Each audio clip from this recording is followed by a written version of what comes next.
ഒരു മൂടിൽ നിന്ന് ലഭിച്ചത് 74 കിലോ മരച്ചീനി കിഴങ്ങ്. ഒരു കിഴങ്ങിന് 12 കിലോ തൂക്കം എന്നതും കൗതുകം.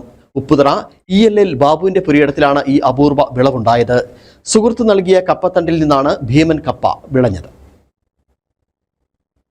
ഉപ്പുതറയിൽ ഭീമൻ കപ്പ വിളഞ്ഞത് നാട്ടുകാരെ അത്ഭുതപ്പെടുത്തി. ഒരു മൂട് സമ്മാനിച്ചത് 74 കിലോ കപ്പയാണ്. ഒരു കിഴങ്ങിന് 12 കിലോയിൽ അധികം തൂക്കമുണ്ട്. മണിക്കൂറുകൾ പണിപ്പെട്ടാണ് ബാബു കിഴങ്ങ് പറിച്ചെടുത്തത്. ബാബുവിന്റെ സുഹൃത്ത് 15 മൂട് കപ്പത്തണ്ട് സമ്മാനമായി നൽകിയതാണ്. അതിനെ പുരയിടത്തിൽ കുഴിച്ചു വെച്ചു. അത് വിളഞ്ഞപ്പോൾ 4 മൂട് പറിച്ചപ്പോൾ 200 കിലോയിലധികം കപ്പ ലഭിച്ചു. ബാക്കി വന്ന 3 മൂട് പുരയിടത്തിൽ തന്നെ നിർത്തി. അത് പറിക്കാൻ മണിക്കൂറുകൾ തന്നെ വേണ്ടി വന്നു. ചെറുതും വലുതുമായ നിരവധി കിഴങ്ങുകളാണ് ഉണ്ടായിരുന്നത്. കിഴങ്ങുകൾ ഒന്നായി പറിച്ചെടുക്കാൻ കഴിഞ്ഞില്ല. ഓരോ കിഴങ്ങ് വീതമാണ് പറിച്ചെടുക്കാൻ കഴിഞ്ഞത്. കൂടുതലും വലിയ കിഴങ്ങായിരുന്നു ഉണ്ടായിരുന്നത്. വലിയ വണ്ണവും നീളവും കിഴങ്ങിനുണ്ടായിരുന്നു. കാഴ്ചക്കാരിൽ കപ്പ അത്ഭുതം ഉളവാക്കുകയും ചെയ്തു. എനിക്കൊരു 15 മൂട് കപ്പ തന്നാണ്. എൻ്റെ സ്വന്തം പറമ്പിൽ ഞാനിട്ടു.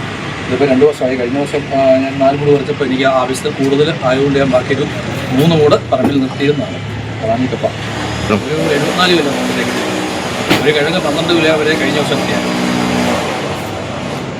നട്ടതല്ലാതെ യാതൊരു വളവും ചെയ്യാതെയാണ് ഇത്രയധികം വിളവ് ലഭിച്ചത്. യാതൊരുവിധ കയ്പുമില്ലാത്ത കപ്പയായിരുന്നു ഇത്. കഴിഞ്ഞ വർഷം 74 കിലോ കപ്പ ലഭിച്ചു എങ്കിൽ ഈ വർഷം അതിലും കൂടുതൽ കപ്പയാണ് വിളഞ്ഞത്. ജനങ്ങൾ കാര്യങ്ങൾ അറിഞ്ഞതോടെ ഈ കപ്പയുടെ തണ്ട് സംഘടിപ്പിക്കാനും ശ്രമം ആരംഭിച്ചിട്ടുണ്ട്. ഭീമൻ കപ്പ ഇപ്പോൾ നാട്ടിൽ സംസാര വിഷയമാണ്. Idukki vision news, Kattappana.